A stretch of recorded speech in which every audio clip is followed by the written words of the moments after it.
My mission is simple: to make you money. I'm here to level the playing field for all investors. There's always a bull market somewhere, and I promise to help you find it. Mad Money starts now. Hey, I'm Cramer. Welcome to Mad Money. Welcome to Cramerica. Good, my friends, I'm just trying to help you save a little money. My job is not just to entertain, but to explain. So call me at 1-800-743-CNBC or tweet me at Jim Cramer. It used to be a big deal to reach the $100 billion club. Most companies will never, ever see that market capitalization mark. It requires a tremendous amount of hard work and drive to get there. But given how buoyant the market's been lately, despite days like today where the Dow dipped 241 points, S&P declined 0.61%, and the Nasdaq lost 0.62%, the $100 billion level means a lot less than it used to. As of last Friday's close, we had 18 companies that joined the club this year. 18 companies that are now worth more than $100 billion.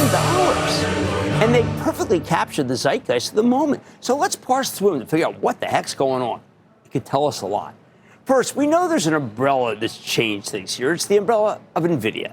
Here's a stock that's up 180% year to date. I know it doesn't act well right now, please, okay? It was at $48 at this time last year, to $138 change today. When you have that $1 trillion cover, you can't sneer at companies that put on a lot of points in 2024. NVIDIA allows people to justify paying almost double what they paid last year, or in some instances, a lot more than double.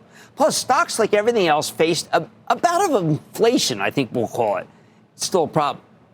Well, I don't know. It's there, though. So let's go through the biggest gainers that have joined the $100 billion club with all numbers as of Friday's close. The biggest move, and I know you're going to think this is inflationary, is the staggering 907% windfall that comes from AppLovin, which makes software that helps app developers grow their reach and monetize their apps. It's gone from $13 billion at the end of last year to $121 billion. Although it was a lot higher on Friday, $142 billion. Today, the stock got clobbered, down 15%, because it wasn't added to the S&P 500, something that many traders were expecting, anticipating, gambling on. AppLovin is adapting its stripes and leaning in and pivoting and using its learnings there, worked in all the key buzzwords to become an early-stage e-commerce play that could be wildly successful. They're so good with their mobile gaming technology that they've decided to go all in with video game advertising. These are free mobile games that make their money by showing you ads. Is that worth an almost tenfold gain? The short answer is no. You don't rally that much in a simple line extension. But what if the same technology could be used for all of e-commerce? Now, that's a much more exciting story, and it's one being told right now. I can't fault anyone for suspending the rigor and believing there may be something very big here. Who cares if it might be pure magical thinking? Certainly not the investors. Just look at how the stock roared last week when lots of speculators swooped in, betting that AppLovin would be added to the S&P 500 after the close Friday. Now, by the way, that's another thing that tends to happen to stocks worth north of $100 billion. It didn't happen. Now they're getting clobbered. Next up is enterprise software company Palantir, which exploded on the scene this year with some big contracts and some big growth. Palantir came public via a direct listing in 2020. It kind of hung out doing nothing until its sales finally took off. And then, man, this thing was just a rocket ship. Palantir is the brains behind much of the military that we don't know about. They've been rallying against the big five military defense contractors. They don't like that gang. They think it frustrates everybody else. The firm uses advanced data analysis and artificial intelligence to help the Pentagon see patterns, process data, lightning speed.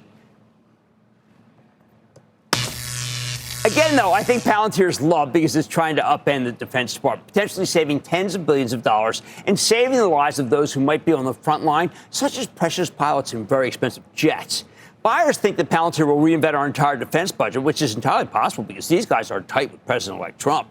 Third, no one talks about the meteoric rise of Spotify, the audio subscription company with popular figures like Taylor Swift, The Weeknd, Bad Bunny, Chappell Roan, and Billie Eilish, as well as a host of famous podcasters, including the influential Joe Rogan. Spotify rallied 165% year to date, joining the $100 billion club as of Friday's close. Why did it suddenly take off? Simple. The market loves subscription models because they're sticky. Netflix, Amazon, Costco, all subscription businesses. They're raving successes, and now Spotify is too.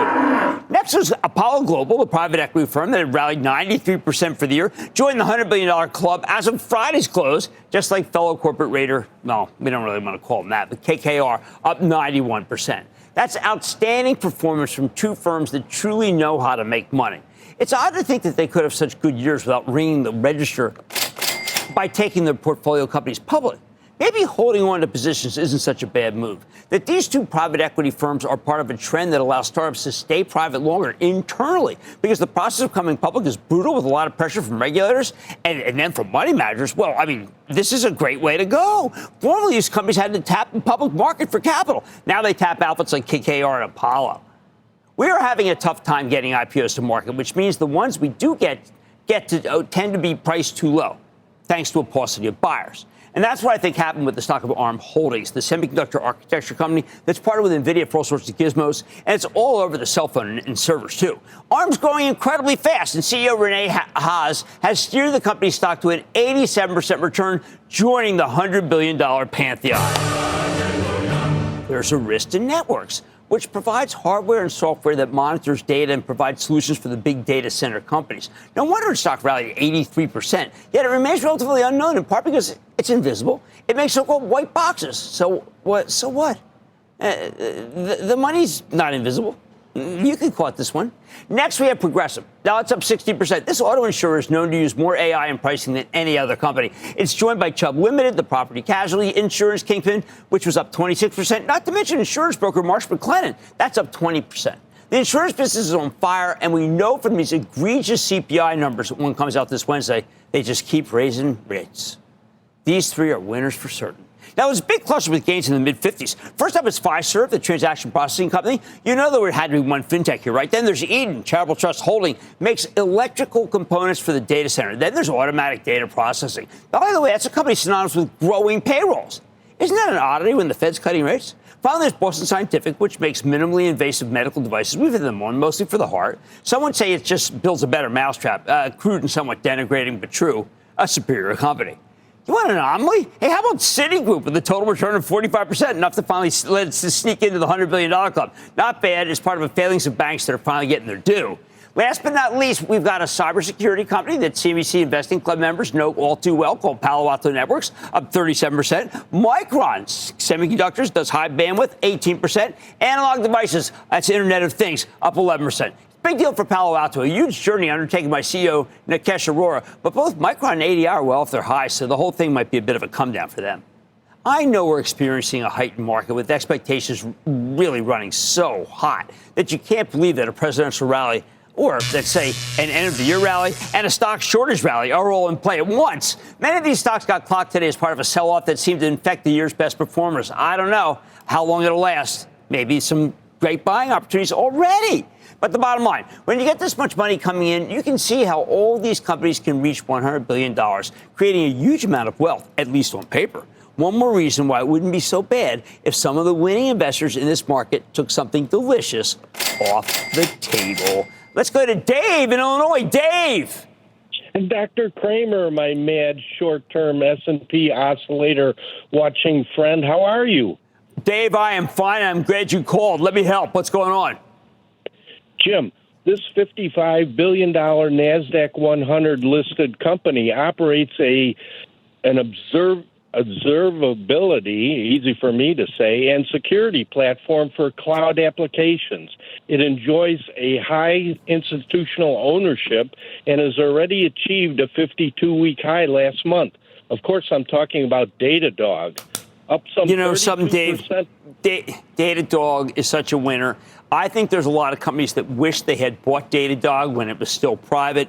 It's up substantially from then. And I'm going to throw in MongoDB, which reported tonight, and it also has a lot of the juice you're looking for. Dave, once again, always explains things to us. Maybe it has something to do with Illinois. Okay, let's go to Craig in California. Craig. Booyah, Ski Daddy, the Chillmaster J. All right, what's happening, my friend? What do we got going? I've had my eye on the stock here for a bit here. Beverage behemoth there. It seems to be pulled back about 13% in 3 months, trading below its 10-year average PE.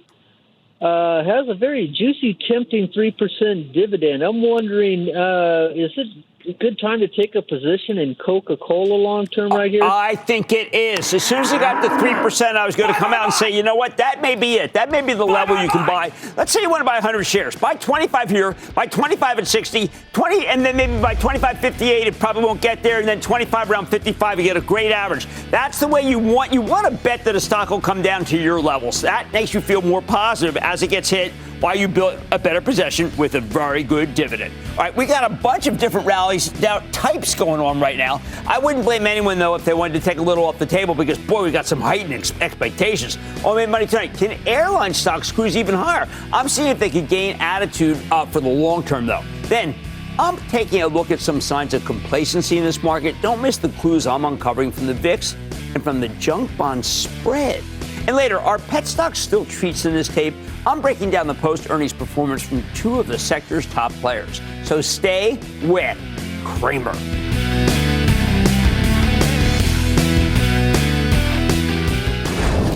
Don't miss a second of Mad Money. Follow @Jim Cramer on X. Have a question? Tweet Cramer. #MadMentions. Send Jim an email to madmoney@cnbc.com or give us a call at 1-800-743-CNBC. Miss something? Head to madmoney.cnbc.com.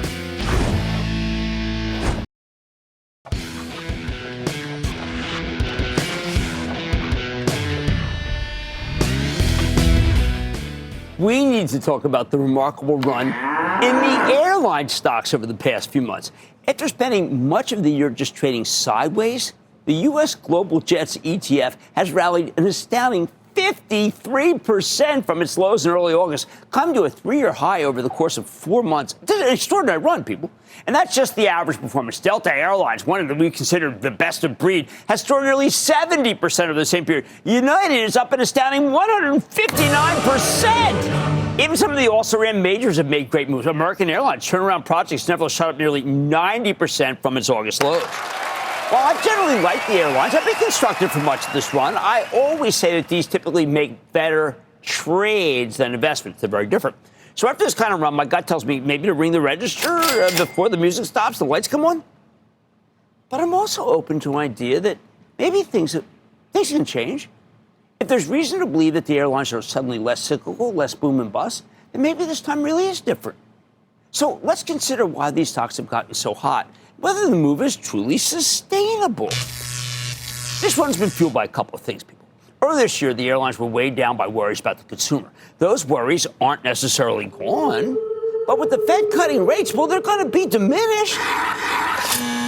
Sure, people are less willing to spend than they were a year ago, but there are still places where they're willing to spend, and travel seems to be one of those areas that remains strong. Plus, when you look at the statistics, consumer sentiment's been improving for the past few months. For example, the University of Michigan Consumer Sentiment Index, that bottomed in July. It's been trending higher ever since. At the same time, it's not just about the consumer. We're finally seeing a major return of the business traveler post-pandemic. Oh, boy, that's fantastic for the airlines because business travelers are way less price sensitive. They like first class. They also tend to travel more regularly. But those are all cyclical factors. They're tied to the health of the broader economy. That's not why I find the airlines intriguing here. That's boom bust. I'm much more impressed by some big structural change in the industry that many people aren't noticing. The single most important positive development for the airlines over the past few months is the fact that domestic airline capacity has stopped going up as much as in previous years. See, after COVID, we're still only gradually getting back towards pre-pandemic capacity levels. But as the revenge travel boom happened in 2022 and 2023, the airlines quickly started to add more and more routes to take advantage of the moment. Historically, that is precisely why the airlines have been such bad investments. When business is booming, they add too much capacity. Then when business tapers off, like it did earlier this year, they've got too many seats, and that crushes their pricing power. But we've seen a big shift in that dynamic as we've gone from the first half of 2024 to the second half. In the first half of the year, capacity grew roughly 7% or so, which was above expectations. Not good. But while the numbers are still being tallied for the third and obviously fourth quarters, it looks like capacity growth will be in the low single digits for the second half. Melius research analyst Connor Cunningham, who's been all over the airline resurgence, wrote about this in late October. Entering this year, he expected about 6 or 7% capacity growth in every quarter of the year. And capacity growth came in above his expectations in both the first and second quarters. But now he's slashing capacity estimates for the final 2 quarters of the year. He even thinks we'll be exiting this year with domestic capacity growth barely in positive territory. And he's cut his capacity estimates for 2025 to, so bullish. Is Cunningham right? Let's consider the case of United Airlines, best performer. When the company reported second quarter results in July, they noted that the capacity had grown 8% year over year that quarter, reflecting industry-wide trends. But they also said that they believed that trend was ending. United explained that the industry would be removing unprofitable capacity in the second half of the year, especially in the fourth quarter.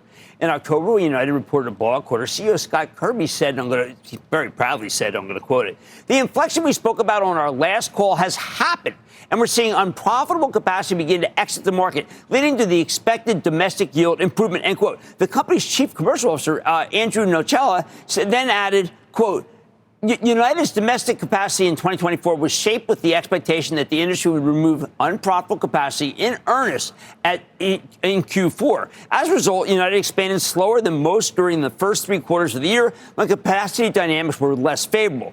But importantly, our timing was right, tilting our growth to the quarter where the industry conditions would be the best," end quote. I can't believe that these guys are saying this stuff. So the airlines are thriving because they actually kept their word and collectively cut back on new capacity. That gave them all more pricing power. But why did that happen? Well, some of it's because the low-cost carriers are struggling. Spirit Airlines drastically reduced its number of available flights after the regulators blocked them from merging with JetBlue. Well, that's what you expect from an airline that filed for bankruptcy last month. Southwest is also under fierce pressure from activist investors to improve profitability. These lower-cost airlines, they've been a major source of supply growth over the past 2 decades, but they're no longer adding to the industry's oversupply as much as they used to, largely because they can't afford to. Otherwise, I bet you they would otherwise. I mean, I got to tell you, they've wrecked pricing over and over again, not this time. Plus, Boeing's inability to consistently produce new planes, well, that's created another major supply bottleneck that we didn't see coming. At the same time, the election was seen as a huge positive for the industry because Trump's antitrust regulators probably won't block deals like the Sprint JetBlue merger. We can't expect a budget airline to go bankrupt every year, but we could see the same type of impact if a couple of these low-cost carriers merge. So can the airline stocks keep running? I'd say the strength can continue for however long the capacity discipline does. How long will it be? I'm not sure. But for now, these companies are all saying the right things, and that's the first time I've all seen them come together like this. Plus, even though these stocks have now had huge runs, United just trades at 10 times this year's earnings estimates. Delta, a little over 10 times earnings. Inexpensive is less than half the S&P 500's PE multiple. And if the industry can continue to exercise discipline when it comes to adding new planes, the estimates might end up being way too low. In the end, the airline stocks have been white hot for months now, in part because the economy is doing better, but mainly because the industry stopped adding new planes willy-nilly, and it finally gave them pricing power. The bottom line, as long as the airlines don't add too many new flights, I think the major carriers like United, Delta, and American, they can keep on flying. Bye, bye, bye! Mad Money's back after the break. Coming up, as the market's recent run created too much complacency among investors, Cramer's spotting some warning signs to be on the lookout for. Next.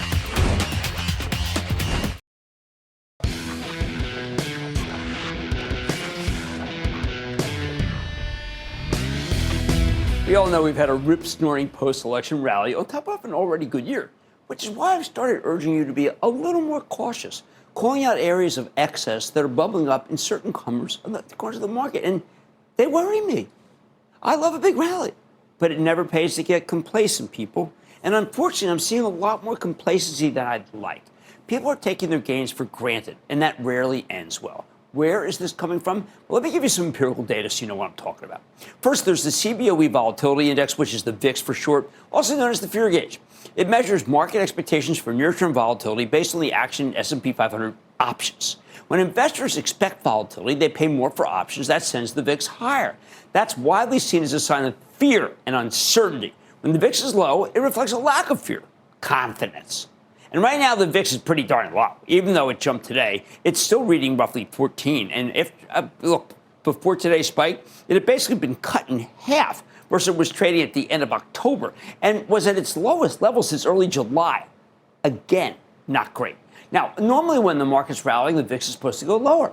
there's nothing abnormal about this. But I certainly take notice when the VIX gets this low, because it shows that investors aren't thinking much about what can go wrong. They're only focused on what can go right. Now, we're going to have more on the VIX later this week with our resident options and volatility expert, Mark Sebastian. But for now, let's get to another measure of complacency that's less widely followed, but I'm going to try to do my best to explain to you, and that's called the junk bond spreads. Full disclosure, I'm a stock guy. I haven't dabbled much in the junk bond market, but this issue of junk bond spreads was put on my radar by someone I trust, and when you dig into it, well, you do see some truly worrisome signs that I hope other people pick up on that we're talking about tonight. See, junk bonds are corporate bonds issued by companies that are more likely to default than the highest quality borrowers. Typically, the cutoff is a BBB rating from Standard & Poor's. Anything at BBB or better is considered investment grade, whereas anything below BBB is junk, or more charitably, high yield. So let's say two companies issue new debt. Same principal amount, same terms, same basic details. All else equal, a company with a junk grade credit rating should pay a higher interest rate than another company with an investment grade credit rating. Just like you might pay a higher interest rate on a mortgage or an auto loan if you've got a suboptimal credit score. Makes sense, right? When we talk about junk bond spreads, that's the difference between the junk bond rate and the current yield curve for treasuries, which are considered risk-free. Junk versus risk-free. Basically, the junk bond spread is the amount of extra interest that lower quality borrowers have to pay to account for the fact that they're more likely to default. Now, in order to get a market-wide view of what's going on with junk bond spreads, you typically need to find an index that aggregates a wide variety of junk bonds into a single number that serves as a proxy for the whole class of securities. When we were alerted that something interesting was going on in junk bond spreads, well, what we did was we went to the ICE Bank of America U.S. High Yield Index Option Adjusted Spread. I know, big mouthful. But you can find it going to the St. Louis Fed's Economic Data Repository. I think that their data is the best of all the Feds. So what does it show? Very, very low spreads for junk bonds right now. Specifically, the spread between treasuries and junk bonds has now fallen to its lowest level in the past 5 years, even lower than during the speculative mania in 2020 and 2021. In fact, if you take a longer-term perspective, this index is at its lowest level since the summer of 2007. And you never want to be analogous to 2007. In other words, in the corporate bond market, investors aren't getting compensated as much for taking on the additional risk that comes with investing in lower quality junk bonds. The person who flagged this to me believes it's a sign that risk is not being priced correctly in the market. Again, this is about the bond market. So sure, you could say, hey, Cramer, who cares about corporate bonds? Come on, stick to stocks. But, and I get that. But the common thread between the low VIX reading and the low junk bond spreads is, again, complacency. Right now, investors are willing to buy higher risk bonds without adequate compensation. That's complacency. Just like they're willing to be long stocks without adequate protection from the S&P 500 in options. You know, a little protection, a little puts, maybe a lot more cash. And I'd argue you should also care about these junk bond spreads, because just look at what happened when we've gotten to these low levels before. Before this recent dip to 17-year lows, the ICE Bank of America high-yield option adjusted spread was at its lowest level since 2021, just before the big market-wide pullback in 2022, which saw the S&P 500 fall nearly 30% peak to trough. Before that, it was 2018, just before the big roughly 20% fourth quarter pullback that year. And then there's the big one, 2007. Right now, this measure of junk bond spreads is at its lowest level since the summer of 2007, right before the financial crisis kicked off. It was in August of 2007 when I ranted that the Fed knew nothing. They knew nothing about warning signs going into the banking space. Now, that was a very different situation back then. Back then, I wanted the Fed to cut rates because they didn't see that so many banks were struggling or about to go under, needed cash, needed an infusion for the Fed. These days, I want them to avoid cutting rates too aggressively. I hope the Fed's watching these junk bond spreads. If Wall Street's so in love with making risky investments, maybe Jay Powell can afford to hold off on more rate cuts for the moment. People are taking too much risk, too much speculation. I actually do think that the Fed's watching measures like this and might begin to slow play its rate cutting plans, perhaps as soon as its meeting next week. The market still expects the Fed to cut rates next week for the third consecutive meeting. I like that. But even if that's the case, they could talk down the number of rate cuts we'll get next year. And I think that would cause a huge sell-off in stocks, albeit one that might be buyable given how strong corporate profits are. But no one's looking for it right now. Here's the bottom line. When you look at the volatility index, trading at low levels and junk bond spreads getting their lowest interest rate premium since 2007. That's right, the junk bonds, the lowest interest rate premium. It is clear we've got an overabundance of complacency in this market. I am not saying that's the end of the world, people. I just want you to keep in mind, if something does go wrong, it's going to hit especially hard because no one seems to be looking out for potential negatives. Let's take some callers. Let's go to Susan in Texas. Susan. Hi, Jim. Hi, Susan. How are you? I'm a long-time listener and really enjoy your show. Oh, thank you so much. Thank you. My question is, with all the tensions between China and the U.S. and the upcoming tariffs, do you think it might be a good time to sell some Apple? Well, I am a big believer in owning Apple, not trading it. I happen to think that Apple is expensive historically, but that tends to be when it comes out with some nice surprises to make it so it's not expensive. As far as China goes, let's take a look. Lululemon had a great number out of China. We know that China's going to do some stimulus. We just don't know the size of it. Right now, I am betting that Apple gets through this period. I know that that's not what's happened with NVIDIA today, but I also want to own NVIDIA and not to trade it. Let's just hold on to our Apple here. Let's see what happens. How about Bill in Massachusetts? Bill. Jimbo, first I wanted to thank you and your daughter for Reddit. You got me in real cheap at 46 a share. I'm ecstatic. Thank you so much. Oh, thank you. Yeah, that was that was my kids, particularly one daughter who really just said, "Dad, you've really got to start following Give this." her a hug. I certainly will. Please. I certainly will. Thank you. Tell her she made a club member very, very happy. I will do that. Thank you. I just wanted to ask you, is there any salvation in Intel's foundry part of the business? Not now.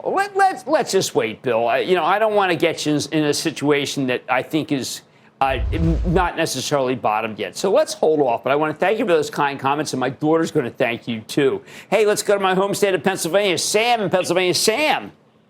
Jim, how are you? I'm doing good. How about you, Sam?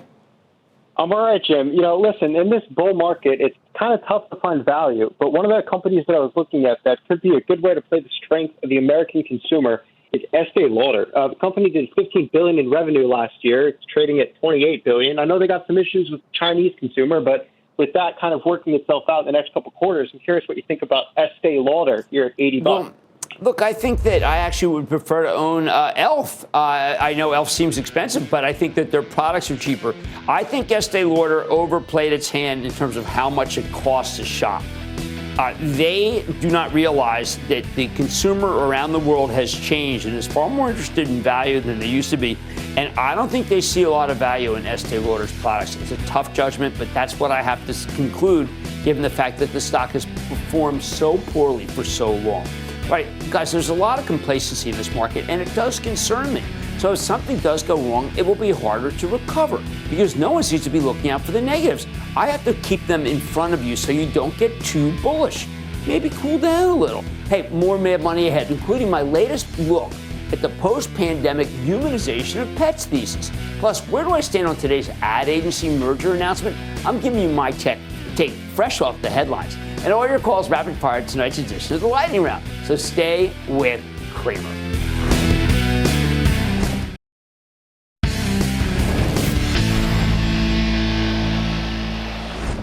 What the heck happened to the pet space?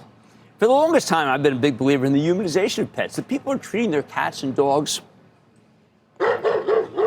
less like animals and more like members of the family. That's especially true with all the pets people bought during the pandemic. COVID may be gone, but Fido still likely has a good 8 years left, and that's 8 years of food, toys, and medication and living in your bedroom. But in the last week, we've heard from two major pet plays, Chewy and Petco. Stocks reacted in very different ways. Chewy got slaughtered. Petco soared. But then Petco gave up most of its gains today. So what's going wrong here? I mean, could we be looking at the dehumanization of pets? Let's take them one by one. Chewy reported last Wednesday, and at first glance, it looked like a pretty good quarter to me. Nice sales beat, strong earnings before interest, tax depreciation, and amortization. In part because this online pet food store has rapidly growing ads business. That's what Walmart did? That's what Amazon did. Management even raised their full-year forecast. So why the heck did the stock plunge 7% in response? Well, unfortunately, Chewy stock came in what we call hot. It was up more than 23% in the month of November, anticipating exactly what happened. So investors were looking for any excuse to ring the register. In the end, Chewy sold off because of the guidance that management didn't give. While they raised their full-year EBITDA margin guidance, that forecast implies fourth quarter margins will be between 3% and 3.8%. Uh-oh. Wall Street was looking for 3.9%. I know, it seems like a finicky reason for such a sharp sell-off. But given how much Chewy had run in the quarter, you could argue the stock was priced for perfection. That's a term you better get used to. You hear a lot of it. Of course, when you dig into the quarter, there were a lot of positive signs that make me want to recommend Chewy this week. For starters, the implied guidance for the fourth quarter only seems soft because of the timing from advertising investments, with the company leaning in during the current quarter because they're getting such a high return on investment. It's just a great opportunity to have to spend up front. I get that. Chewy also reported higher than expected active customers of 20.16 million, part of the reason they were able to deliver that revenue beat. And while net spending per active customer came in a little light, not good, it still represented yet another record high for the company. Plus, Chewy raised its active customer outlook. I don't know. To me, that is all very encouraging.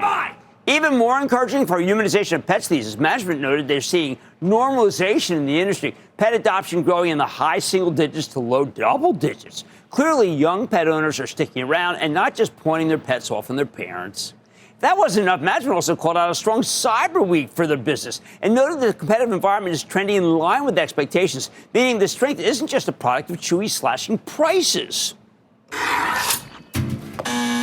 Chewy's vet clinics business also continues to show some promising signs. Now, there are 6 open. They might add 2 more by the end of the year. These clinics are exciting because they're bringing in customers who are new to Chewy. They come in via the vet clinics. These new shoppers are exceeding internal expectations, buy a lot more from the website if they visit the clinics. In fact, more than half of these new customers leave the vet clinics and place an order on Chewy's site. It's working. Oh, and that's an improvement from last quarter. It's working even better. Very good sign. Meanwhile, Chewy's expansion into Canada remains on track. Company increasing selection, brand awareness, including a partnership with the Toronto Maple Leafs. Hey, so what if they're currently in the midst of the longest Stanley Cup drought in NHL history? They were number 1 on the in the CNBC NHL valuations list. Isn't that as good as a cup? I don't know. So even though Chewy sold off hard, I think it's in very good shape. What about Petco Health and Wellness, which has one of the best tickers on the market? Woof. Triple buy for Woof. Wait a second. Petco reported after the close last Thursday, and the numbers were better than expected, causing the stock to jump 7% in response. The company delivered a nice revenue beat with 1.2% growth, up from 0.5% shrinkage in the previous quarter. Whoa, big switch. They said trends accelerated sequentially across all major categories, especially consumables and services. Petco's same-store sales grew by 1.8%. The analysts were looking for 0.7%. That's also up from minuscule growth in the previous quarter. However, also similar to Chewy, there were some concerns surrounding the guidance. Petco's revenue target for the current quarter was a bit below the consensus estimate. Meanwhile, their EBITDA guidance also came in light, as did the implied EBITDA margin range from 5.8 to 6.1%, substantially less than 6.6% the analysts wanted. However, that wasn't enough to offset the other positives from the quarter, which is why the stock initially soared. Now, when it comes to pet adoption environment, Petco was also a little more subdued in their commentary, stating that they're seeing the market as more flat, but admitted that they're in a self-help situation and aren't looking to rely on the market for near-term profit improvement. Now, as CEO Joel Anderson, relatively new, noted on the call, any market improvement will just be, quote, icing on the cake, end quote. Now, there's probably a better pet metaphor to use, but that's not what they pay him for. Management also remains excited about the recent launch of their Welcome to the Family program, designed to help first-time pet parents find success with booklets, shopping checklists, and discounts for services and essentials. So Petco seems strong, but out of nowhere, the stock got obliterated today, giving back all of its post-quarter gains and then some. Some of the wild action here might simply because Petco is a single-digit stock, currently trading at less than $5. Those are inherently volatile. One reason I'd much rather bet on Chewy, which is far better business by any metric you can care to name. Not speculative, but you should like it anyway. Bottom line, as we look at these results from Chewy and Petco, I think it's safe to say that the humanization of pets thesis, I think it remains very much intact. If you actually want to buy one of these, I think you're better off with Chewy. It's higher quality, better balance sheet, much better balance sheet, and certainly more sure-footed management. Mad Money is back after the break. Coming up, Cramer takes your calls, and the sky's the limit. It's a fast-fire lightning round. Next.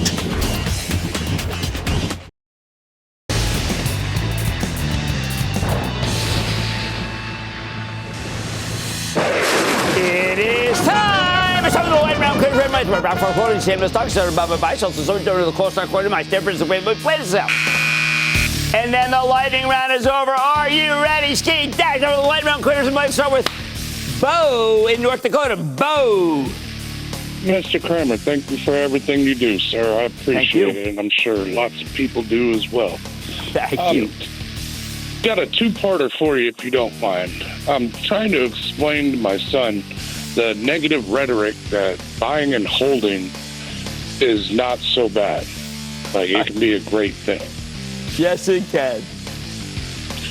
On the stock I have is Alliance Entertainment, AENT. Oh, you know what? We've got companies like Live Nation, LYV, that we spend a lot of time with that I think are a much better choice. I mean, even longer term, I totally agree with you on buy and hold, but I think Live, we spend a lot of time with them. It's at 133. That's the better buy. Really, really lucrative. You buy some here, and then you put a little away for the boy. That's the way to do it. Let's go to Nick in New Jersey. Nick.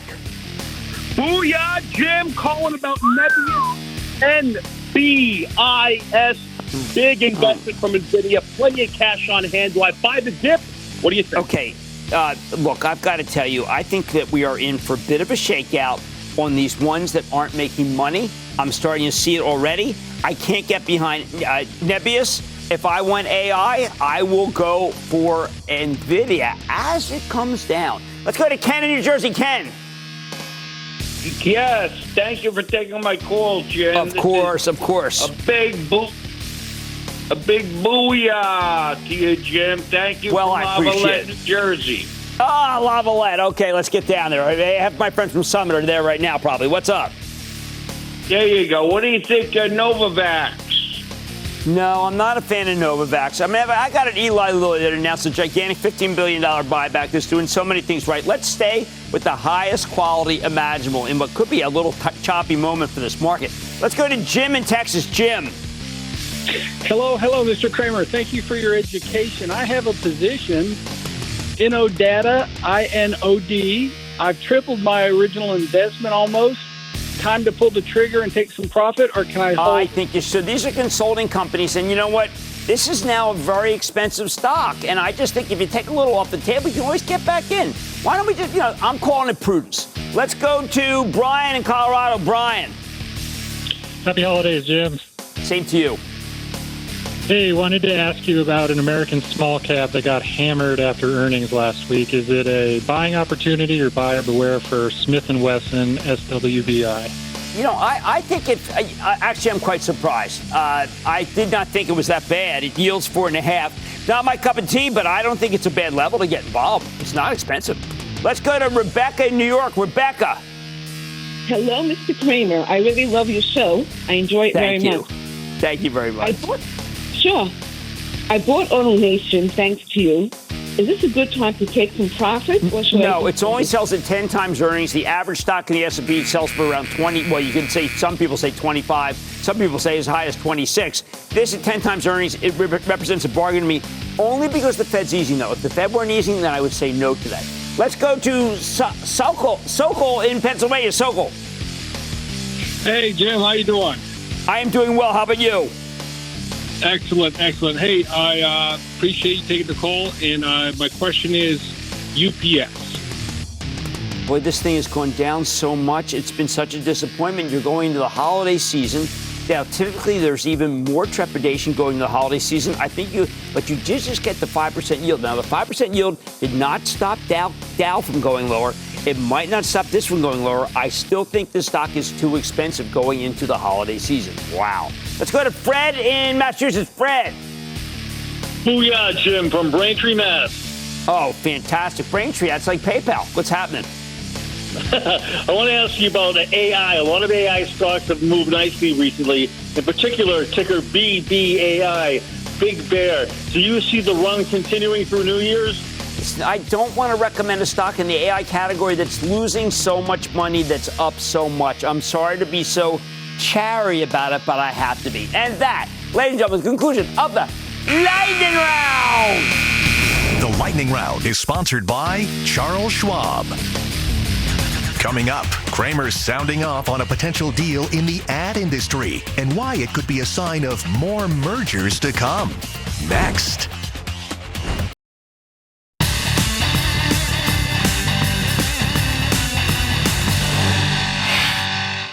Before the election, if you were to suggest to me that we could see Omnicom try to merge with Interpublic Group, two of the largest advertising agencies, I would have laughed in your face. Here's two companies that have competed head-to-head for years. They're ferocious competitors. These days, though, the question is, are the old-school ad agencies friction or are they valuable? Will two soon-to-be irrelevant entities come together as one under the roof of Omnicom, which we learned this morning is offering 0.334 shares of stock for every share of IPG? This is the kind of deal you'd expect the Biden antitrust department or this Biden FTC to go over with a fine-tooth comb before likely trying to block it. Or maybe they just block it almost immediately as a show of force. After all, Omnicom and IPG are two of the top four ad agencies. You put them together, you don't have enough competition. It's a 4-3 deal. That's a big no-no for the regulators. Easy to shoot down. They think this merger could drive out those who want to start advertising agencies and stifle their innovation while price competition calms down. Hey, don't forget, these guys tried to stop a merger between two handbag companies, claiming it would crush the competition at the department store level. So imagine what they'd have to say about eliminating a key competitor in a major, larger situation. However, in reality, you know what? I don't think this 4-3 situation is all that dicey because the ad agencies aren't what they used to be. Just go back to the last Meta Platforms conference call, the old Facebook. Go listen to what Mark Zuckerberg said. The founder and CEO said that he sees strong uptake from advertisers for his own generative AI-powered image expansion. Much of that conference call had to do with disintermediating the advertising agencies, cutting them out of the equation, because now advertisers can go directly to Meta for everything they need. You write them a check. They place the ad where it should be. Better placing than any ad firm can give you because Meta has all the data on your customers and on you. But before you write a check to Meta, maybe you should write one to Google, which also has its own data storehold, or even arch competitor Trade Desk, which has spent more time trying to understand who should be seeing what to upend the old paradigm. Or maybe, just maybe, you go to Shopify and do what Harley Finkelstein tells us to do last week. Remember, we had him on. Is to let him handle the whole advertising thing. Is Shopify knows how to reach even the most micro of groups. Now, you may think, oh, come on, Jim, the companies you're talking about, the potential clients, they are so small it really doesn't matter. But that's something you think of only if you're focused on the short game. John Wren, who's been CEO of Omnicom since 1997, knows all about the long game. And he may see that at the pace, at least the current pace things are going, there isn't much future for what now are very small companies in a highly competitive ad industry. One day, those smaller companies who use Shopify or Google or Meta or Trade Desk, they might go back to the old way or paying for advertising to traditional big firms. But they can only do that if the ad agency still exists. If they can't merge, they might well go the way of the dinosaurs. It's more than likely, though, that these clients never go back because they've never been.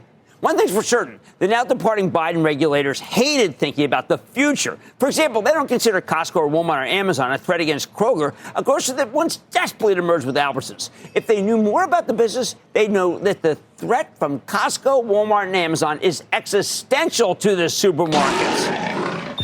Gotta hope that the new administration will realize that big tech is an existential threat against little Omnicom and littler IPG. That would be good for everyone, especially the customer, who needs a robust ad agency business just to keep everybody honest. I like to say, there's always a bull market somewhere. I promise I'll find it just for you right here on Mad Money. I'm Jim Cramer. I'll see you tomorrow. All opinions expressed by Jim Cramer on this podcast are solely Cramer's opinions and do not reflect the opinions of CNBC, NBC Universal, or their parent company or affiliates, and may have been previously disseminated by Cramer on television, radio, internet, or another medium. You should not treat any opinion expressed by Jim Cramer as a specific inducement to make a particular investment or follow a particular strategy, but only as an expression of his opinion. Cramer's opinions are based upon information he considers reliable, but neither CNBC nor its affiliates and or subsidiaries warrant its completeness or accuracy, and it should not be relied upon as such. To view the full Mad Money disclaimer, please visit cnbc.com/Mad Money disclaimer.